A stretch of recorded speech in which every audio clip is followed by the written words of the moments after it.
श्री स्वामी समर्थ. मित्रांनो, आनंदी या मालिकेच्या येणाऱ्या जबरदस्त भागामध्ये खूप मोठा ट्विस्ट पाहायला मिळणार आहे. प्रेक्षकांनो, आता सध्या मालिकेत जे काही वळण घेतलेलं आहे त्या वळणावरच भयानक प्रकार उघडकीस होणार आहे. जो खड्डा विद्याधर युगेंद्रच्या विरोधात खोदलेला आहे, शेवटच्या क्षणाला युगेंद्र कसा डाव पलटून त्याला त्याच्या कर्माची शिक्षा मिळवत ज्या आनंदाच्या क्षणात विद्याधरने विघ्न आणून जीवघेणा हल्ला करण्याचा एक प्रकारे प्रयत्न केलेला आहे. पृथ्वी मिताली ज्या काकावर जीव ओवाळून टाकत आहेत, तोच काका त्यांच्या वाईटावर उठलेला आहे हे सत्य सुद्धा आता त्यांच्या समोर उघड होणार आहे. त्याचबरोबर विद्याधर युगेंद्रला अटक करण्यासाठी इव्हेंटमध्ये पोलिसांना बोलवून जे काही त्याने कट कारस्थान रचलेला आहे, तो एक कट कारस्थान युगेंद्र शांत डोक्याने शेवटच्या क्षणाला पोलिसांना असा काही पुरावा दाखवून विद्याधरच्या मुश्क्या आवळण्यास भाग पाडलेला आहे. आणि त्याचबरोबर आनंदीने जो काही धाडस दाखवलेला आहे, जे काही स्वतःच्या जीवाची पर्वा न करता ती रशी खेचून तिने एक प्रकारे आपल्या परीने प्रयत्न केलेला आहे, ते सत्य सुद्धा आता युगेंद्र समोर आल्यानंतर युगेंद्र आनंदीला म्हणत असतो की खरं सांगू का, समिधा असती तर तिने सुद्धा त्यांच्या लेकरासाठी हेच केलं असतं. खरंच तुझ्यात आणि समिध्यात काहीच फरक नाही असं म्हणून त्याने नकळतपणे आनंदीवरच्या प्रेमाची कबुली देत तिच्या हातावर जी जखम झालेली असते त्या जखमेवर प्रेमाची फुंकर मारून मलम सुद्धा लावलेला आहे. तर प्रेक्षकांनो, आजचा हा व्हिडिओ खूपच इंटरेस्टिंग असणार आहे, त्यामुळे शेवटपर्यंत नक्की पहा. तर आजच्या एपिसोडमध्ये आपण बघितलं की कशा प्रकारे आता सगळं काही कार्यक्रम सुरळीतपणे होत असताना विद्याधरने इव्हेंटमध्ये असलेलं झुंबर पाडण्याचा प्रयत्न केला आहे. परंतु संकटाची चाहूल आनंदीला लागल्याने तिने होणारा भयानक अपघात टाळण्याचा प्रयत्न केला आहे. परंतु त्याच वेळेला विद्याधर तिथे येत तिला म्हणत असतो की आनंदी, तू कितीही प्रयत्न कर, परंतु तुझ्या लेकराचा जीव नाही तू वाचू शकत. आनंदी म्हणते, राक्षस वृत्तीचा तुला काय करणार आहे नाती? अरे, जो पुतण्या तुझ्यावर एवढा प्रेम करतो, एवढा विश्वास ठेवतो, त्याच्याबद्दल तुझ्या मनात एवढं काय बेन आहे? एवढं सगळं करून तुला काय मिळणार आहे? त्यावर विद्याधर म्हणालेला असतो की मला आनंद मिळणार आहे, बदला घ्यायचा आहे मला युगेंद्रचा. त्याने माझ्या मर्दानगिरीवर सवाल उठवला आहे, माझा इगो हर्ट केलाय, त्याची किंमत तर त्याला मोजावीच लागेल. परंतु आनंदी न डगमगता रशी जोर लावून पकडलेली असते. तिच्या हाताला डाव्याला जोरात पकडून ठेवल्यामुळे तिच्या हातावरचं रक्त वाहत असतं, परंतु तिला काहीच पर्वा नसते. त्याच वेळेला नराधम विद्याधर हा तिच्या हातावर खोबरेल तेल टाकतो आणि नाईलाजाने आता आनंदीच्या हातातून ते रस्सी निसटतं आणि झुंबर पडणार. परंतु देवी आईच्या कृपेने देवतारी त्याला कोण मारे असा काही प्रकार घडत इकडे खूप मोठा चमत्कार झालेला आहे. तर मिताली, पृथ्वी सगळेजण आनंदी अजून का आली नाही याच्या शोधात असतात आणि आरती सुद्धा त्याच वेळेस गायब झाल्याने आणखीनच टेन्शन आलेलं असतं. पृथ्वी म्हणत असतो, आरती सुद्धा नाहीये, आनंदी सुद्धा नाहीये, ही दोघी नक्की आहेत तरी कुठे? शिल्पा मनाशीच म्हणत असते, मला तर वाटतं ही मुलगी माझ्यासमोर टिकली नसेल, माझ्याशी बरोबरी करताना तिला परवडलं नसेल, लोक काय बोलतील या विचाराने स्वतःच तोंड लपवून तरी बसली नसेल ना. परंतु तिकडे आनंदी जी रशी खेचून धरलेली असते त्याच्यामुळे तिला प्रचंड वेदना होत असतात. ती देवाच्या धावा करत असते, कुणाला काहीच होऊ नये असं ती गणपती बाप्पाकडे प्रार्थना करत असते. इकडे आता विद्याधरने सगळ्यांना स्टेजवरती फोटो काढण्याचा बहाणा करून पृथ्वीच्या डोक्यावर तो झुंबर पडणाऱ्याची प्रतीक्षा करत असतो. परंतु तसं काहीच झालेलं नसतं आणि त्यामुळे तो आता झुंबरकडे सारखं टकमक पाहत असतो. कधी येणार, कधी होणार त्याचा प्लॅन सक्सेस होणार? तर मित्रांनो, आता इकडे आनंदीचे सगळे प्रयत्न व्यर्थ होत अखेर तिच्या हातातला रस्सी सटकतं आणि झुंबर खाली पडणार. परंतु झुंबराच्या आवाजाने आता युगेंद्र हा वर पाहतो तर पृथ्वी खाली असतो, त्यामुळे त्याच्या पायाखालची जमीनच सरकते. पृथ्वीच्या एवढ्या महत्वाच्या आणि मोठ्या इव्हेंटमध्ये त्याच्यावरच एवढं मोठं संकट एका क्षणासाठी त्याची काळीजच थांबलेला आहे. परंतु युगेंद्र तेवढ्यातच जोरात पृथ्वीला आवाज देत पृथ्वी असं म्हणून तो धक्का देतो आणि बाजूला जाऊन पृथ्वी पडतो. अशा पद्धतीने विद्याधर जरी कितीही प्रयत्न करून पृथ्वीला मारून युगेंद्रचा बदला घेण्याचा त्यांनी प्रयत्न केलेला आहे, तिथे पूर्णपणे फसलेला आहे. त्यामुळे आता तो स्वतःच्याच कर्मावर, नशिबावर विचार करत असतो. त्याला हा एक प्लॅन फ्लॉप झाल्याने त्याला एक प्रकारे खूप मोठा धक्काच बसलेला आहे, 440चा झटका बसलेला आहे. दुसरीकडे आनंद सुद्धा आता तिथेच खाली बसलेली असते, कारण ती पूर्णपणे खचून गेलेली असते. कारण एवढ्या मोठ्या इव्हेंटमध्ये विद्याधरचा हा प्लॅन सक्सेस झाला असेल, नक्कीच कुणाच्या तरी डोक्यात पडला आहे, काहीतरी झालेलं आहे असं तिच्या कानावर खूपच काही गोंधळाचा आवाज येत असतो. त्यामुळे तिच्यात हिंमतच नसते. आता माई बापू यांना सुद्धा खूप मोठा धक्का बसलेला असतो. तिथे असलेले मीडियावाले हे त्यांना सुद्धा एक प्रकारे संशयास्पदच वाटत असतं. ते लगेच आता एकमेकाशी कुजबूज लागतात. खरंच हा काही प्रकार आहे, कुणी जाणून बुजून केला आहे की ॲक्सिडेंट आहे, काहीच कळत नाही. एवढ्या मोठ्या इव्हेंटमध्ये शक्यच नाही, हे कुणीतरी जाणून बुजूनच केलेलं असेल. आणि हे सगळं काही मीडियावाल्यांचं प्रश्न युगेंधर, माई, शिल्पा यांच्या कानावर पडतात आणि यांना सुद्धा हा सगळा काही घटनाक्रम हळूहळू लक्षात येत असतो.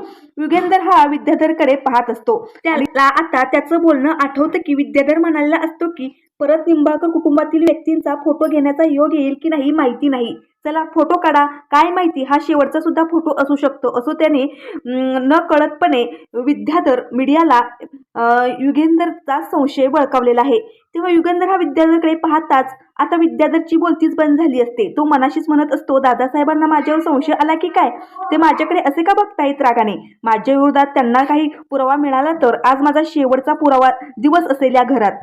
तर आता इथे युगेंधरने शेवटच्या क्षणाला पृथ्वीचा एक प्रकारे जीव वाचवल्यामुळे त्यांच्या मनात सुद्धा युगेंधरविषयी प्रेम जागृत झालेलं असतं. आपला बाप आपल्या चांगलाच विचार करतो. आपणाला जरी वरून तो नारळासारखा खडूस दिसत असला तरी आतून त्याच्या मनात आपल्याविषयी प्रेम आहे, कौतुक आहे. खरंच मी चुकलो बाबा, खरंच माफ कर मला, असं तो एक प्रकारे मनाशीच म्हणत असतो. पृथ्वी विचारतो, बाबा तुम्ही ठीक आहात ना, तुम्हाला लागलं तर नाही ना, असं म्हणून तो आता इमोशनल होतो आणि भरल्या डोळ्याने आपल्या बापाला मिठी मारतो. तेव्हा युगेंधर म्हणतो, बाप जिवंत असताना तुझ्यावर कुणीही वाईट नजरेने किंवा तुझ्या वाईटावर उठलं असेल तर मी त्याला त्याचा काळ म्हणून समोर जाईल. तर विद्याधर म्हणत असतो, मी करायला गेलो आणि झालं उलटच. हे बाप लेकाचं प्रेम अजूनच उतू चाललंय. तर त्यानंतर आता आलेल्या पाहुण्याची माफी मागून आता युगेंधर सगळ्यांना तिथून जायला सांगतो. माई म्हणतात, देवाची कृपा, युगेंधर वेळेतच पृथ्वीला बाजूला सरकवला म्हणून बरं झालं, नाहीतर काय बघायला मिळाला असतो काय माहिती. शिल्पा विचारते, एवढा मजबूत सगळं काही व्यवस्थित केले असताना हलगर्जीपणा कसा काय घडला, हा अचानक झुंबर पडलाच कसा. पृथ्वी विचारतो, आपण आनंदी हिचं किती उशीर झालं वाट बघतोय, ती सुद्धा दिसत नाहीये, आरती सुद्धा दिसत नाहीये, नक्की दोघे गेले तरी कुठे. तेव्हा आनंदी कधीपासून गायब आहे या विचाराने युगेंधरला सुद्धा काळजी वाटत असते. तेव्हा आता विद्याधर मात्र आता इथे पुरता अडकलेला आहे, त्यामुळे इथे त्याची पूर्णपणे कोंडी झालेली असते. तर आता युगेंधर आनंदी आरती यांना शोधण्याचा प्रयत्न करत असतो आणि त्याच वेळेला आता आरती दरवाजा मोठमोठ्याने वाजवण्याचा आवाज येत असतो. दरवाजा उघडते तर आरती आतमध्ये असते आणि आरतीला पाहून सगळ्यांनाच धक्का बसतो. अनेक प्रश्न असतात. तेव्हा युगेंधर विचारतो, आरती तू इथे आई, तर मग आनंदी कुठे आहे, आणि मला सांग, तुला इथे कुणी कोंडलं होतं, बाहेर अशी कडी कुणी लावली होती. तेव्हा आरती काहीच बोलत नाही, ती फक्त विद्याधरकडे पाहत असते. तेव्हा आरती म्हणते, मला वाटतं आनंदी स्टोरूममध्ये असेल, कारण तिकडे कुणीतरी झुंबरचा दाव कापण्याचा प्रयत्न करत होता, तिला कानावर येत होता आणि मी कामगारांना बोलण्यासाठी जात होते त्यावेळेस या विद्याधरने मला कडी लावली आणि मला वाटतं आनंदी तिथेच असेल. तेव्हा आता सगळेजण स्टोरूममध्ये जातात तर सगळ्यांनाच धक्का बसतो, कारण अक्षरशः आनंदी खूपच घाबरली असते आणि ती असं निश्चूतच पडून असते. ती म्हणत असते, देवाकडे प्रार्थना करत असते, बाप्पा हे काय झालं, पृथ्वीला काही झालं नसेल ना, पृथ्वी सुखरूप आहे ना. तेव्हा आता युगेंधरच्या लक्षात येतं, म्हणजे याचा अर्थ हे सगळं आनंदीला माहिती होतं आणि आनंदी इथे काय करते. तर सगळेजण आनंदीला आता इकडे हॉलमध्ये घेऊन जमा होतात. तर सगळ्यांना काहीच न कळणारा प्रकार असतो आणि घटनासुद्धा तेवढीच साधी सरळ नसते. आनंदी विचारते, मालक साहेब, अहो सगळे सुखरूप आहेत ना, काही झालं नाही ना, काही अनर्थ घडलं तर नाही ना, कुणाला काही लागलं तर नाही ना, ते झुंबर कुणाच्या डोक्यावर पडलं नाही ना, बोला मालक साहेब, सगळे सुखरूप आहेत ना, ते झुंबर कुणाच्या डोक्यात पडलं नाही ना. हो, मी खूप प्रयत्न केले, परंतु शेवटी माझ्या हातातून ते झुंबर निसटलंच. तेव्हा युगेंधर आनंदीला म्हणतो, आनंदी आधी तू शांत हो बरं, हे घे पाणी, तुला बरं वाटेल. तेव्हा स्वतः युगेंधर हा आनंदीला पाणी पाजत असतो. त्यामुळे शिल्पाची जळपाट होत असते. शिल्पा विचारते, ए पोरी, म्हणजे याचा अर्थ झुंबर तू पाडलास का, आणि तुला माहिती होतं झुंबरचं दावं तुटलं होतं, तरी सुद्धा तू इथंच बसून राहिलीस, आणि तू किंवा आनंदीच्या हाताला सुद्धा जखम झाली असते. हे सगळं पाहून युगेंधर विचारतो, ताई तू शांत हो, आनंदी हा सगळा कुणी आणि काय झालं होतं सगळं मला खरं खरं सांग, तुला चांगलंच माहिती होय, मला खोटं बोलायला अजिबात आवडत नाही. युगेंधर पुढे विचारतो, प्रेक्षकांनो, आजची जी काही घटना घडली, जे काही दुर्घटना घडणार होतं ते सगळं काही जाणून बुजून कुणीतरी घडवून आणलं होतं आणि हे सगळं काही तुला माहिती होतं, बोल कोण आहे तो? कुणाची एवढी हिंमत की त्यांनी माझ्या पोराचा जीव घेण्याचा प्रयत्न केला? तेव्हा आता पहिल्यापासून जे काही विद्याधरने कारस्थान केलेलं असतो पृथ्वीच्या डोक्यात पाडण्यासाठी जे काही त्याने आनंदीला सुनावलेलं असतं ते सगळं काही आता शब्द न शब्द आनंदी युगेंधरला सांगत असते. तेव्हा मात्र आता विद्याधरने पृथ्वीला झुंबर पाडून मारण्याच्या सत्याने सगळ्यांच्याच पायाखालची जमीन सरकत असते. पृथ्वी तर तोंडालाच हात लावतो. पृथ्वी म्हणत असतो, माझा काका मला मारण्याचा प्रयत्न करेल. नाही, शक्य नाही, त्याचा माझ्यावर खूप जीव आहे. त्याचवेळी आनंदी पृथ्वीला म्हणत असते, अरे पृथ्वी, मी जे काही सांगते तेच खरं आहे. हा तुझा काका लाडका नाही आहे, तर शकुनी मामा आहे. तो तुमच्या चांगल्याचा विचार नाही तर तुमच्या वाईटाचा विचार करतो फक्त. त्याचवेळी विद्याधर म्हणतो, हे बघ आनंदी, तू कितीही माझ्याबद्दल खोटं बोलून माझ्या पुतण्याच्या मनात विष कालवण्याचा प्रयत्न करत असशील तर ते कधीच शक्य नाही आहे, कारण त्याचा माझ्यावर खूप विश्वास आहे, जीव आहे. त्याचवेळी आनंदी रुद्रावतार धारण करत विद्याधरजवळ जाते आणि थोबाडीत मारते. एवढं सगळं करून अजून संपत्ती मिळवण्याचा प्रयत्न करतोस, तुला लाज कसं वाटत नाही, असं म्हणून 2-3 थोबाडीत मारते. तेव्हा मात्र आनंदीचा हा रुद्र अवतार पाहून सगळ्यांनाच धक्का बसतो. मात्र आनंदीचा हा अवताराचा कौतुकच युगेंधरला वाटत असतं. त्याचवेळी आता युगेंधर सुद्धा विद्याधरच्या पाटकाडीत लात मारतो. मला कशाचीच पुराव्याची गरज नाही. खालच्या थराला विचार करणारा तुझी लायकीच आहे तेवढी. तुला मी आज जीवन सोडणार नाही. काल आनंदीला मारण्याचा प्रयत्न केला, आज तू माझ्या पोराला मारण्याचा प्रयत्न केला, उद्या मला मारशील, परवा ताईला. तुला असं सोडून चालणार नाही. तुझी नांगी इथेच ठेचायला पाहिजे. तर त्याचवेळी पोलीससुद्धा तिथे आलेले असतात. तेव्हा युगेंधर म्हणतो, पोलीस साहेब, तुम्ही योग्य वेळेला आलेला आहात.